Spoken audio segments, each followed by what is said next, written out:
एक और सवाल था वो कि व्हाट्सएप के ज़रिए आया था क्या कोई लेडीज़ वगैरह है तो वो शरई पर्दे के हवाले से जो है पर्दा वगैरह उनके शोर वगैरह मना करते हैं पर्दे के लिए, तो किस तरीके से पर्दा करें इसके बारे में वजाहत फरमा दें।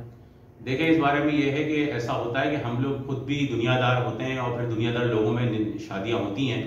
तो ये तो खातून की जब शादी हुई थी तो उनको पहले से ही मालूम था कि मामला है वो दुनियादार वाले लोग हैं।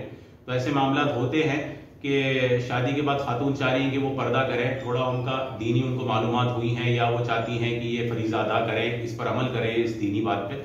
और ये जो है ख़वातीन के लिए पर्दा करना लाजमी है दीन में। तो इस चीज़ पर वो अमल करना चाह रही है, उनके शौहर रोक रहे हैं या ससुराल में कुछ मामला होगा, तो इस सिलसिले में मैं उनको ये बोलूँगा नहीं कि वो इसमें जो है वो सख्ती वाला रास्ता नहीं अपनाए।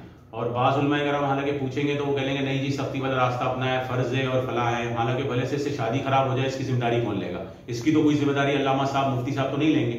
तो बीच का और आसान रास्ता ये है कि आप थोड़ा सा लॉन्ग रूट होगा, आप थोड़ा मजहबी मिजाज लेकर आए घर के अंदर, अपने शौहर पर थोड़ी मजहबी मेहनत करें कि भाई वो थोड़ा दीन की तरफ आए, ठीक है ना। पहले 5 वक्त की खुद भी पाबंद बने खातून और शौहर को भी बोले कि 5 वक्त की नमाज बच्चे और उनके घर में जो बच्चे हैं या वो उनके शौहर है वो भी 5 वक्त की नमाज पढ़ें। तो ये है कि और अल्लाह ताला से दुआ करें, इंशाल्लाह कोई सबील बन जाएगी और आहिस्ता आहिस्ता मजहबी थोड़ा सा मामला आहिस्ता आहिस्ता करके चलाते रहेंगे तो पर्दे का मामला इंशाल्लाह पहले के बनिस्बत आसान भी होगा, फिर इंशाल्लाह आगे चल के आप इस पर अमल करना शुरू कर देंगे। तो ये चीज का आप ख्याल रखें, कोई केचम तानी इस पर ना बनाए, तरीके से मामला को लेके चले।